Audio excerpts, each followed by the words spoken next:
আমার বনসাইটি আপনাদের দেখিয়েছিলাম, পাকুড় গাছের বনসাই। এখানে আমি এরিয়াল রুটস বার করার জন্য পাইপিং করেছিলাম এবং দেখুন, আগেও দেখিয়েছিলাম পাইপিং করলে কত রুটস বেরিয়েছে। এবার আরও ভালো করে দেখাচ্ছি।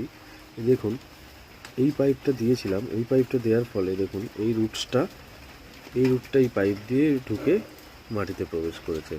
তো এখানেও এই যে পিঙ্ক পাইপটি দেখুন, পিঙ্ক পাইপের এখান থেকে রুট ঢুকেছে, ঢুকে গিয়ে দেখুন ঠিক এইখানে প্রবেশ করেছে। দেখলেই বুঝতে পারবেন এইখান থেকে বেরিয়েছে রুটসগুলো।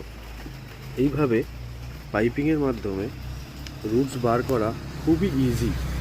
সেইভাবে যদি আপনার রুটস বার করতে পারে তাহলে আমার মনে হয় গাছগুলো দেখতেও ভালো লাগবে। এখানে আরও রুটস বেরিয়েছে, এই রুটসগুলোকে আমি আজকে পাইপিং করে দেবো।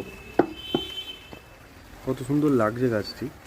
পরবর্তীকালে এই পাইপগুলোকে বাদ দিয়ে দিলে শুধু রুটসগুলোই মাটিতে লেগে থাকবে, দেখতে একটা অসাধারণ লুক আসবে আশা করি।